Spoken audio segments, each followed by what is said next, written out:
following program may contain coarse language, violence, nudity, mature subject matter, or scenes which may not be suitable for all viewers. Viewer discretion is advised. All Hit Radio.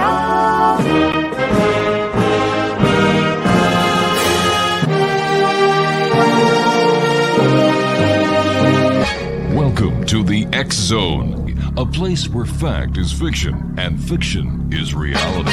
Now, here's your host, Rob McConnell. And welcome back, everyone. This is the first show of September 2023, and already you can feel fall in the air. It's been a very warm and clammy summer. Right now, outside our studios, it's 85 degrees. That is hot for this time of year. Mind you, it's been very hot throughout the summer. And welcome to first show of the fall season, I guess. Tomorrow, parents around every province of Canada will be smiling. They'll be dancing. They'll be so happy. Why? Because kids go back to school tomorrow. I remember those days. Man, what was that song by... it was a Christmas song that I believe it was Staples that incorporated it into a commercial for going back to school. Andy Williams, The Most Wonderful Time of the Year. And thinking about those days, I can certainly understand why. Crazy school product prices. We were at Walmart 2 days ago in Fort Erie, and for 100 sheets of lined paper that go into your binder, are you ready for this, Exo Nation? $5.97 Canadian. $5.97 for 100 sheets of paper. I don't know how parents are doing it these days. God bless you all, and to all the teachers out there who decided not to go on strike. Enjoy your year. We're coming to you on the Talkstar Radio Network, Mutual Broadcast Network, X-Zone Broadcast Network, and of course on Channel 32 on Simul TV. This is the X-Zone. I am Rob McConnell, where we search for answers, but you know what? We demand the truth. If you'd like to send me an email, xzone@xzoneradiotv.com and on all social media sites, X-Zone Radio TV. My guest this hour is a gentleman I've had the pleasure of having on the show a number of times. He is all the way in Sydney, Nova Scotia. I'm talking about Elliott Van Dusen. And Elliott, welcome back to the X-Zone. Great having you with us, my friend. Thank you, Rob. Appreciate being back. You've got an event coming up in the very near future that we're going to like to talk to you about. But first of all, for the listeners and viewers who haven't had the opportunity of knowing who you are and how you got into the world of the paranormal and parapsychology, give us a few minutes of who Elliott Van Dusen is. Yeah, sure. So I've been investigating the paranormal now for 26 years. I started when I was in my early teens. Mm-hmm.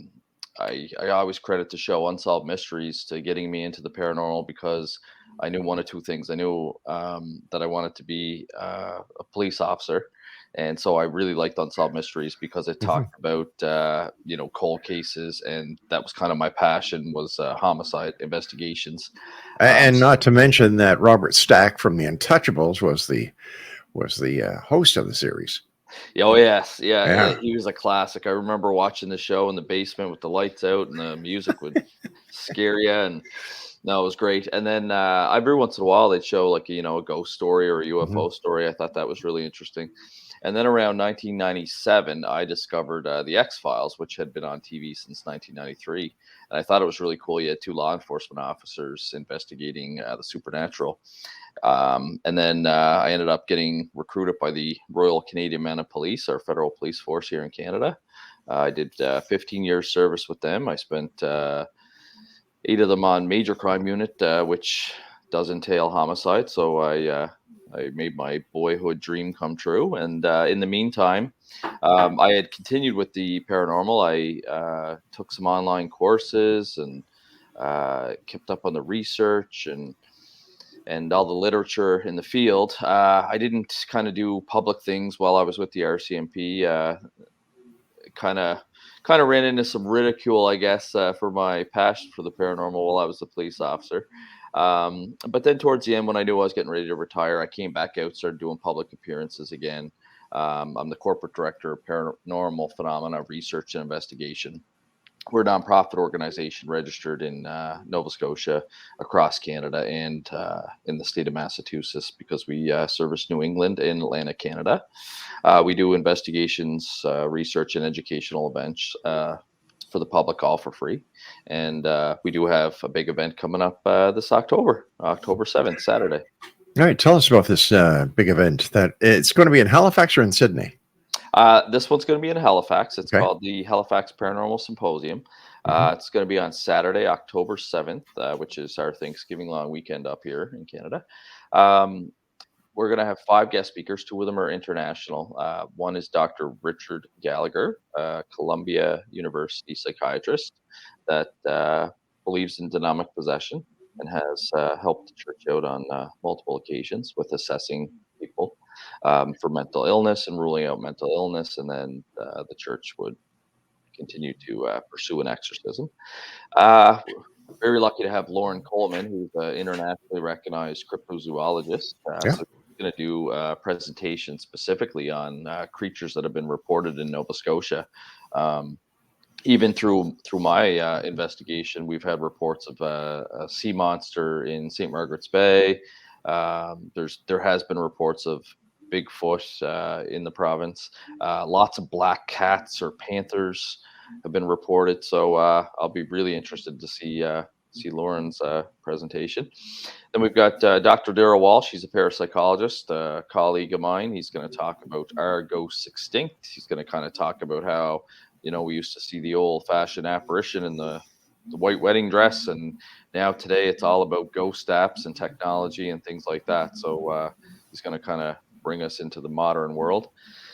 Then we got Kim Moser. She is a host and producer on Eastlink's TV show called Haunted. She's going to do a presentation called A Paranormal Awakening, and she's very sensitive. I would probably say she has mediumistic tendencies. So she is going to be a really fascinating speaker. And then our last but not least guest speaker is Chris Stiles. He's been on some podcasts recently. He's got a new book out called Clear Sweep 5, and that's what he's going to talk about. It was a NATO exercise done off the coast of Shelburne. It kind of ties into the Shag Harbor story a little bit, because the second part of the Shag Harbor UFO crash from October of 1967 always talks about once the law enforcement and Coast Guard lost track of the UFO underwater. The second part of the story kind of says that it traveled up to the coast towards Shelburne, where a second disc came down, helped it repair itself, and then they took off out of the water. Chris and Don Ledger, that did all the research for Shag Harbor, couldn't really find any documents on that. But Chris always had that red herring, and he managed to find out the story behind it.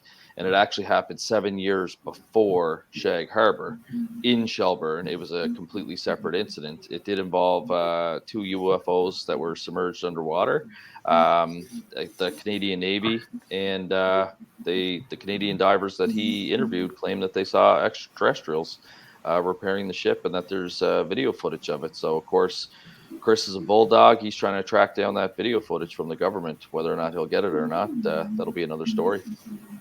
Why do you think throughout the years the phenomena of the paranormal has lived through so many different phases of the investigative techniques and technology available, and yet no physical evidence? Very, very little evidence for sure. I actually find it's getting less and less now with technology. Yes, just because now with all the videos out there, like I used to do a presentation. I have one coming up actually September 8th here in Sydney, called Hauntings, Exploring Apparitions, Poltergeist, Demons. And I used to show a photo of my niece and nephew, and the only thing that was real in the photo was them in the clothes they were wearing. Everything else was fake. The dock that they were sitting on was fake. The water in front of them was fake. The reflection in the water was fake, but it looked real. And now with AI, you can generate that kind of stuff, within seconds. Same with photographs and things like that. So I find the evidence coming forward today, especially from, your local paranormal investigator groups, seem to be like electronic voice phenomena coming from apps, which I am highly suspect of for how they function. And it's actually kind of interesting. We have a electronic voice phenomena specialist with my team. He's an audio engineer, and he is currently working with a Canadian university right now on after-death communication. And they're actually looking at these apps to see kind of what makes them tick. So I'll be very interested to see what kind of work they come up with. How haunted is Nova Scotia? Oh, Nova Scotia's definitely got a very haunted reputation. There's just so many spots downtown Halifax. The big event that happened there was the Halifax explosion, of course, that caused mass chaos and devastation downtown. So there was a lot of different places that housed bodies from the Halifax explosion. The Five Fishermen restaurant is very popular downtown Halifax. It's an excellent higher end restaurant that used to be Snow's funeral home. And that building has housed bodies not only from Halifax explosion, but also from the Titanic. So that restaurant's very haunted. Just right across the road from there is St. Paul's Church. And St. Paul's Church is famous for the window that every time they keep replacing it, the figure of a pastor keeps reappearing in this window. And the church had commented on it, saying that the only thing that they could say is that the resemblance in the window does appear to look like the pastor that had died in the Halifax explosion. So all kinds of different sites to check out. And some of them are cool too, like the Maritime Museum of Atlantic, which is cool within itself, but that houses a couple of different ghosts there. One is from the Samborough Lighthouse. It was a lightkeeper that had gone into town, spent all the military's money on booze, came back, didn't have a good time when he got back because nobody was too happy with him, and apparently his soul kind of stayed with the lighthouse. And then when they moved the lamp from the lighthouse into the museum, his spirit apparently followed it there. So strange, to say the very least. Yeah, lots of strange stories. It's definitely a great place to be a paranormal investigator for sure. Stand by, Elliott. You and I have to take our first break. Exonation. Elliott Van Dusen is our special guest. www.ppri.net. And we're going to be continuing talking about the symposium that comes up in October, which date? The October 4th? 7th. October 7th. Yeah. October 7th. And for more information, you can contact Elliott at www.ppri.net. This is the X Zone. I am Rob McConnell. Elliott Van Dusen and I return on the other side of this break. Don't go away.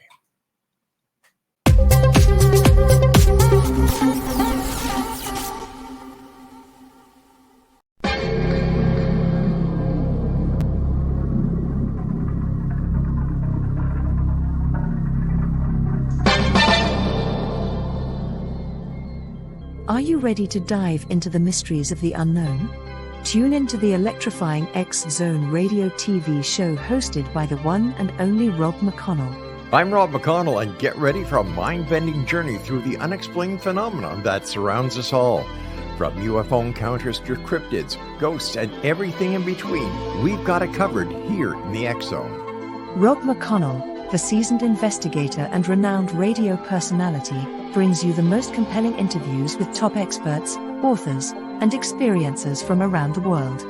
Each episode is an unforgettable exploration into the depths of the extraordinary. That's right, X Zone Nation.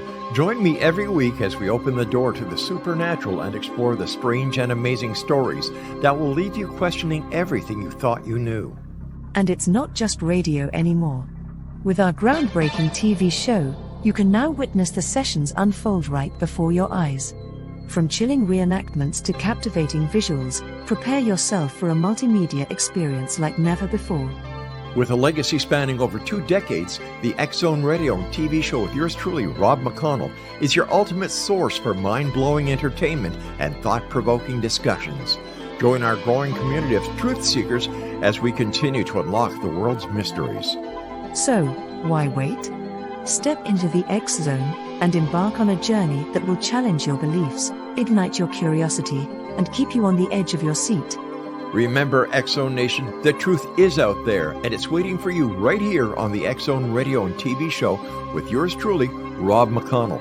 Don't miss a minute of the action. Tune in now on your favorite radio station or visit exozonradiotv.com to join the adventure. The Exozone Radio TV show with Rob McConnell, where reality meets the unknown.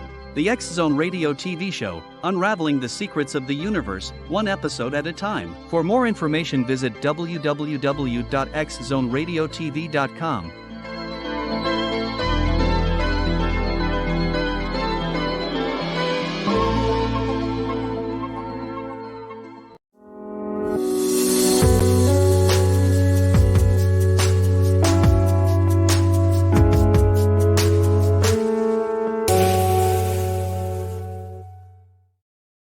Elliott Van Dusen is our special guest. He is the coordinator and the gentleman behind the Halifax Paranormal Symposium, October 7th in Halifax, Nova Scotia. If you'd like more information, visit his website at ppri.net or visit his Facebook page, Elliott.Van Dusen, on Facebook. Elliott, when investigating the paranormal, where do you start? For example, somebody contacts you or your organization and they say, Elliott, I think there's some paranormal activity happening in my house.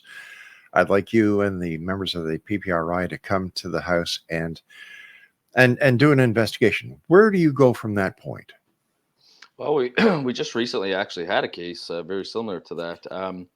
We got an inquiry through a website called bark.com. Apparently, it's a website where if you're looking to hire a professional, you can kind of go there and type in whatever you're looking for. Mm-hmm. So the odd time we get one of people looking for paranormal investigators.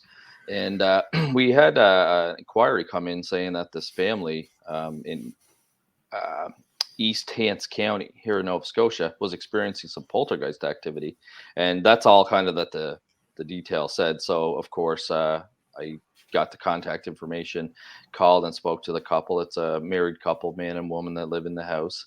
And they said that basically on July 28th, they had a bunch of people over and they went into the house and they found a bunch of items, just regular household items like a hairbrush, like a bottle of deodorant, a couple beer cans that were still full, that were in a box, all kind of laid out on the floor. And it happened 4 or 5 times that night. And at first they were thinking, oh, well, maybe it was one of our friends pranking us or whatnot. But it continued to happen again on the 29th and on July 30th and July 31st. And I think it was August 1st is when finally the wife got fed up with this, because it had only been her and her husband there and they weren't doing it to each other. So she called her daughter out west and her daughter got in touch with us. So I phoned them up, took their statement through audio. I prefer doing it in person, but because of the distance, I was located in Sydney. They're about 5 hours away up towards the Halifax area. So I did it by phone. Couple seemed, genuine. We do our screening to check and make sure it's not mental health issues. Both of us former police officers, that is common for people to have mental health issues and start talking about strange things. But there was no worries about that, no medical issues that we were concerned about. So I told them to document the dates and the times on when anything else happened, and I would try and get a team together to go and investigate. So they did, and things continued to happen, but it's very sporadically, maybe once every 3-4 days. So she would send me the pictures, the dates, the times. We ended up going out on Saturday, August 26th to their house. We went there from 2 p.m. until 11 p.m. Tried to do as many things that they did to simulate the environment. We started off by getting your base reading of electromagnetic field radiation, which was fine. Sometimes we go into the homes, and when we do that check, we find unshielded wires and things like that that can cause people to hallucinate. But all their wiring was fine. The temperatures were fine. There was no we also purchased a gas detector last year, because there's been a couple of parapsychological studies that have come out, two in specifically, that carbon monoxide can cause people to experience haunting characteristics as well. One was by a faulty hot water tank that had been installed. So of course we brought the gas detector, everything was good there. And we also got a Geiger counter, but I didn't expect there to be any nuclear radiation or anything like that there, but we did do that check. So all the environmental features checked out. Turned the power off to the residents to make sure that there was no interference. Sat outside on their deck. They had a very nice, large enclosed deck, and got to talk to them. We had a medium come for the first time. I had heard lots of good things about her, but had never worked with her before. So the family was open to us having a medium come in. And that was probably the most fascinating thing, because throughout the course of the night, nothing paranormal happened that we witnessed. We didn't see anything. We had cameras set up. No items appeared at a place, nothing like that. All the base environmental readings stayed the same. But the medium, I was quite impressed. So when she first showed up to the scene, immediately she felt like a pain in her heart and numbness in her left arm. It turned out that the husband of the house thinks that it was his dad's spirit that was putting all these items out, trying to, play a joke. He was kind of like a practical jokester, I guess, back in his day. So she detects that, and then while she's looking around in the garage, she found an item that she felt was connected to this male spirit in the house. Turned out later, once we asked the homeowner, is that the tape measure that she was holding actually was his dad's tape measure. Then when she was in the house, in the lobby area, she started to kind of feel like she was on water, or she was unbalanced, and she said she was having trouble standing on her left leg. We found out later that his mother had her left leg amputated, and she passed away in February of this year. Mhm. And she also went outside, and she had no details about this case at all. I should mention that at all. All she knew was where to show up and what time. So while she was outside and away from us talking, the homeowner said, "Oh, I forgot to mention something to you that happened last week. I was playing crib with a friend, and we went to take a break. We put our cards down, went inside, grabbed a drink, came back outside, and I was missing a card. I was missing the 7 of spades. And we looked everywhere, like couldn't find it, checked underneath the deck, checked the yard, everywhere. Just this card just gone. They still haven't found it to this day."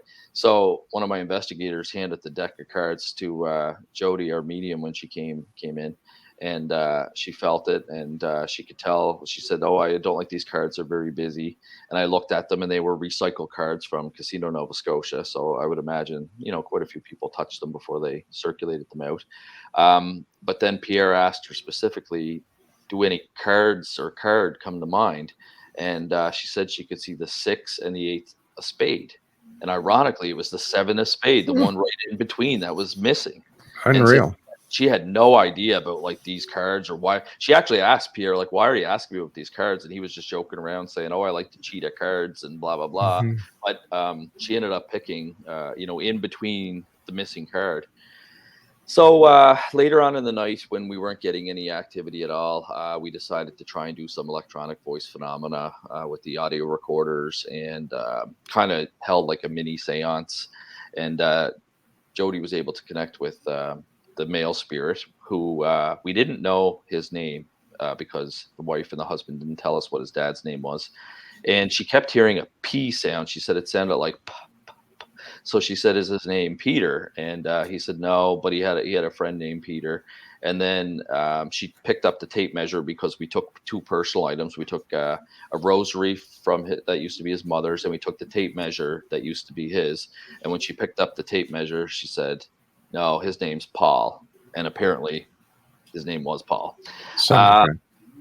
Yeah, so we did a session for about a half hour, and both Jody and she told us the spirit was getting tired. So after a half hour, we shut it down for about 45 minutes and took a little break. But Jody had started to talk to him about why he was still here. He basically said that he took a major heart attack in 1991 while he was in the Dominican Republic, which is what the home owner had told us. His dad died down there, and he felt like he had more to live for. So he chose to stay around, and he's been watching like his kids grow up and stuff, and he was waiting for his wife. But he said when his wife died in February, she was gone, and in Jody's mind, she could see him do this. And he said that his wife was just gone like that. So when she passed, she obviously made the choice to cross over. And so now he was very frustrated that he was kind of like, stuck on this plane, but he was scared that if he left, he wouldn't be able to watch his kids. So Jody kind of did a bit of spiritual counseling with him and all of us in the room. And after the 45 minutes, we, reestablished a contact with him. And he said he was ready to go. He believed Jody that if, he crossed over, he'd still kind of be able to check in on his kids kind of thing. And she got really emotional and, she had tears coming down her face. And I could tell it affected the family too. Like Blair really wanted his dad to move on. And so it was very, very interesting, even though all the medium information I would call subjective. Very subjective. The only other thing that was kind of interesting is Jody felt like she was freezing while we were doing this seance. And in fact, I had the FLIR camera, the forward infrared looking camera, and her body temperature actually increased by 2 degrees, which I took pictures of. But it was really interesting. She felt like she was absolutely freezing, but she was actually getting hotter. I've never heard of a spirit getting tired before. Is this common? Yes, I would say it is. I believe it's the energy to communicate. We tried to get it to flash a light on a flashlight or a headlamp. Actually, no flicker whatsoever happened. No. I brought out the Spirit Box SB11, which I'm not a fan of, but I have seen some videos where people have claimed to get evidence of a spirit communicating through it. So I put it on settings where it would be very hard to just pick up radio interference. So I did the reverse and the forward. We did 200 for both AM and PM. And now my hearing is not the best from law enforcement. So there were a few times where questions were asked and the group thought that they had heard a yes come through there. But we still have hours of audio to go through. So right now my EVP specialist is going through all our audio and things like that. So I'm not sure what's caught on audio. The photographs, I did have my professional photographer go through the photographs. He got excited at one point. We had a Zoom meeting about it because he thought he might have captured something. And upon further scrutiny of it, what we realized it was the homeowner had exited the room just at the time I had snapped the photograph, because you could see like a male figure wearing blue jeans. You couldn't see the feet, so it was just like blue jeans, and it was transparent, and then kind of like a blue checkered shirt, and you couldn't see the face. You could just kind of see the torso and the legs. So my professional photographer, Mike Shaw, he got really excited, but upon looking at it and going through notes and things like that, I realized that it was just the homeowner coming through the doorway when I snapped the photo. And that made sense to Mike, because when he checked how long the light was absorbed by the camera, it was only 0.6 of a second. So I didn't have it in sport mode or anything like that. So that's why the photograph turned out like that. But very interesting case. And like I said, sounds like. The medium stuff was probably the most interesting, even though I am aware, as a scientist, that is very subjective, because it's all based on basically somebody's opinion. But I mean, we were able to corroborate, what we could. How long did the investigation take from start to finish? Like, you're still not finished it, I would imagine, because you still have to go through some EVP recordings. But up to date, what do you figure? I would say... Oh, geez. I would say we've probably put in at least 36 hours, I would say, so far, between, doing the initial interviews, traveling, going out and doing or all the pre-planning as well. We did some research. I tried to find poltergeist cases in the literature where a poltergeist or a ghost would organize things very neatly. I couldn't find any cases similar to this. The one interesting thing, though, is I consulted with the Rhine research team that I sit on. There's about 53 or 54 experts of us that sit on this Rhine research panel. And there are apparently some cats and dogs, that can systematically organize things. They were telling us that there was a dog that would systematically organize books and things like that. So, and they did have a dog. They didn't have a cat, but they did have a dog. But once I sent them the photos of the scene, which is important, why you should collect as much evidence that you can, they realized that the dog couldn't have put those particular items in that particular like organization. And it was specifically a photo of CDs. There was about 10 CDs that were all laid out, and they were very, very organized. I think it went like 5 and then 4 and then 1, and almost like a pyramid. And a dog just couldn't do that. Fascinating stuff, Elliott. Please stand by. You and I have to take our break at the bottom. Exonation, Elliott Van Dusen is our special guest. We're talking about the paranormal in Halifax, Nova Scotia, and Sydney, Nova Scotia, and throughout the entire province of Nova Scotia, as a matter of fact. Elliott is the gentleman behind the 2023 Halifax Paranormal Symposium that will be in Halifax, Nova Scotia on October the 7th. And if you'd like more information about it, please visit his website at ppri.net and on Facebook, facebook.com/Elliott.Van Dusen. This is the X Zone. I am Rob McConnell. Elliott and I return after this short break. Don't go away.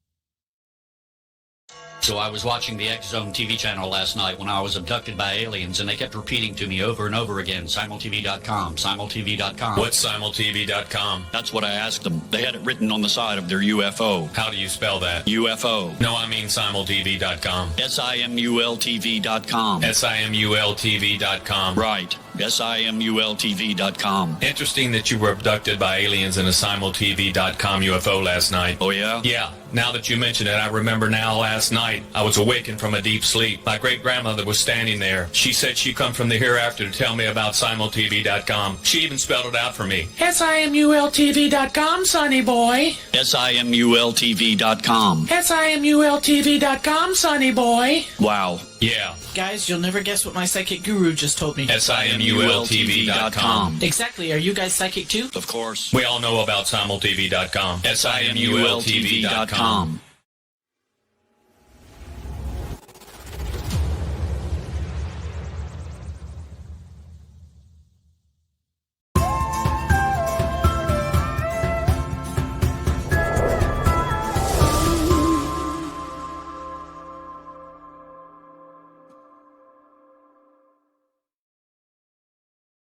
Welcome back, everyone. Elliott Van Dusen is our special guest. We're talking about the 2023 Halifax Paranormal Symposium that's going to be held in Halifax, Nova Scotia on October the 7th. That's our Gobble Gobble weekend up here in Canada, isn't it?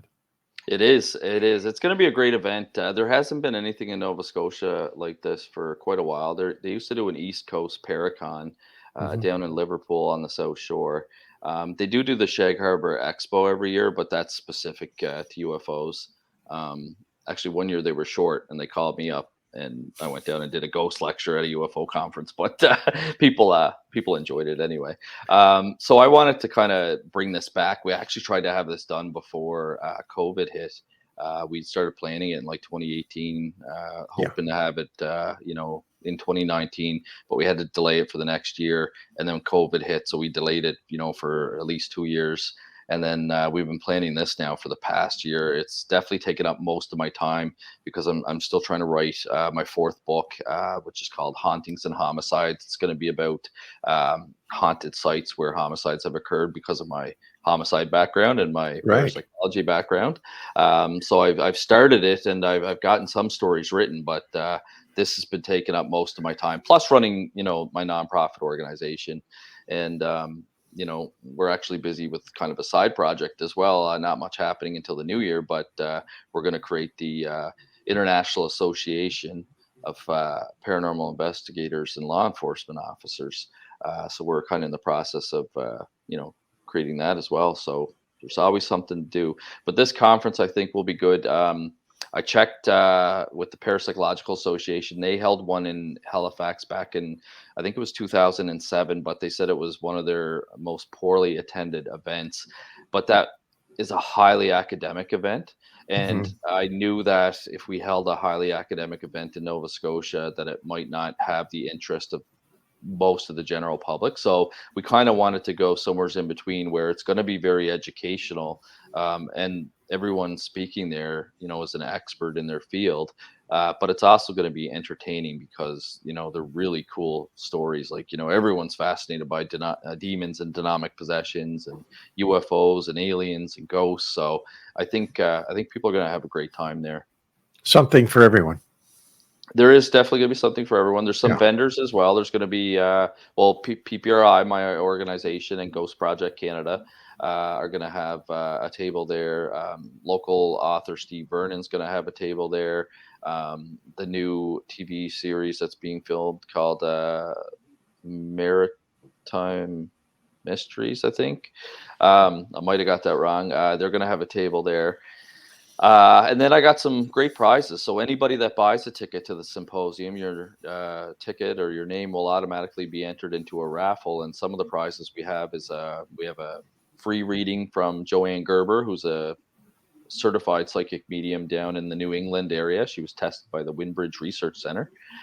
We have Laura Warren, who donated a free psychic reading as well. She was just on the TV show Sightseers, and with my colleague Darrell Walsh. So that was great. I have a couple of books that were donated to us too. One from Brian Baker, a journalist in Ontario, and another one from the Haunted Walk there in Ontario to give away. I'm going to give away a copy of each of my books, Evil in Exeter, Supernatural Encounters, True Paranormal Accounts from Law Enforcement, and More Supernatural Encounters from Law Enforcement. So lots of prizes, vendors, guest speakers.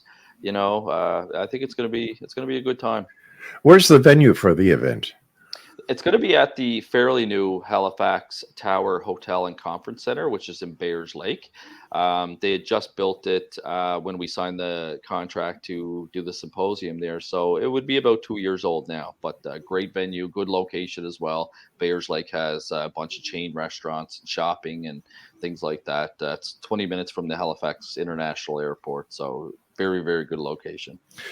Tell me, what, if any, has been the case that you have worked on where the hair on the back of your neck stood up and you said, oh my God, something is here?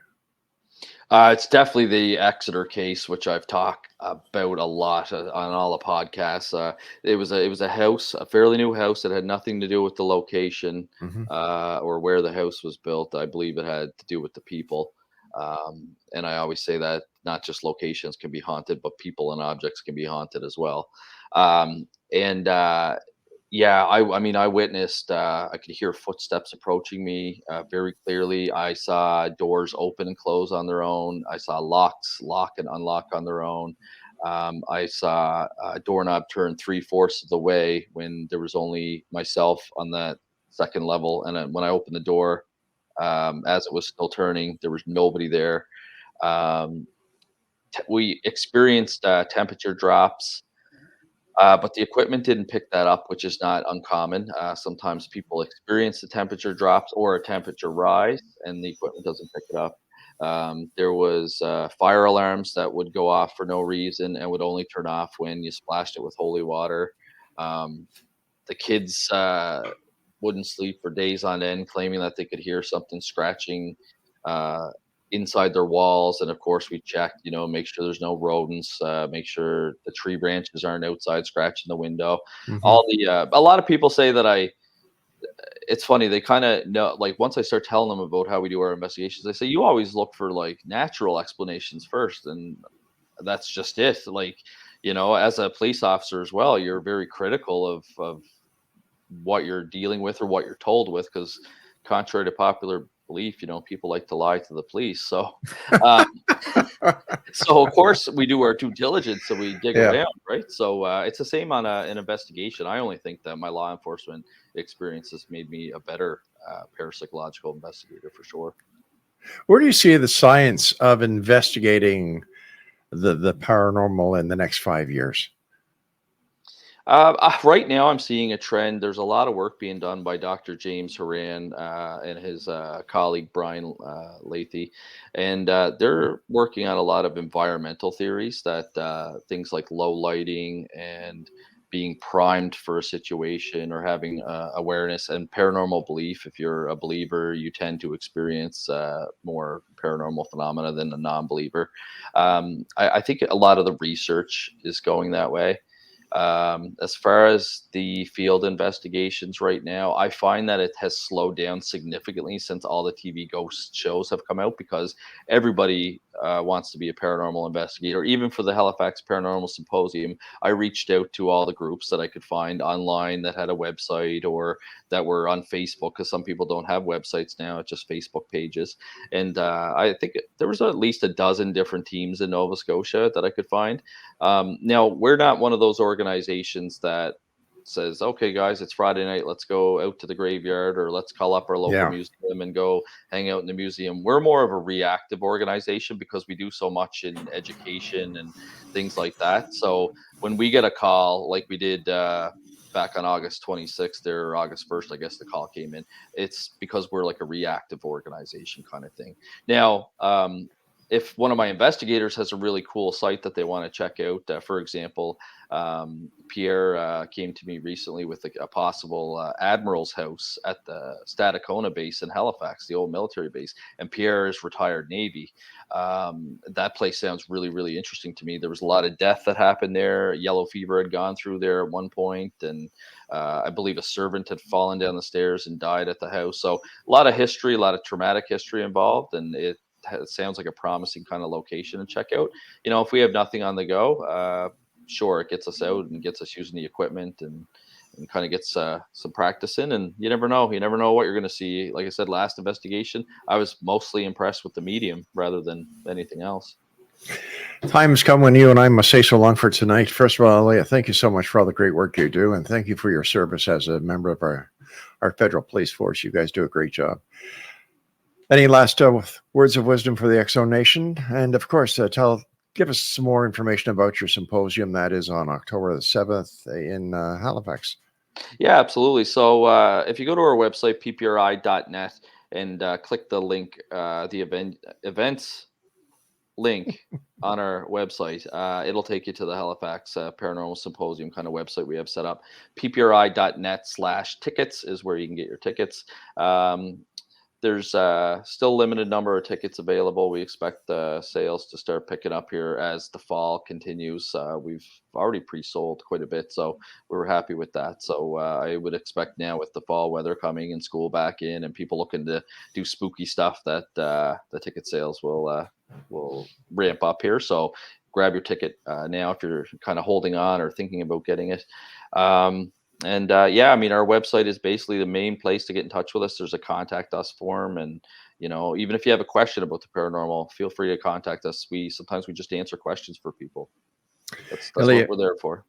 Elliott, thank you so much for your time, and I look forward to the next time you and I meet, either here or who knows where else. But continued success and good luck with the symposium. All right, thanks a lot, Rob. Appreciate being back on your show. Take care, my friend.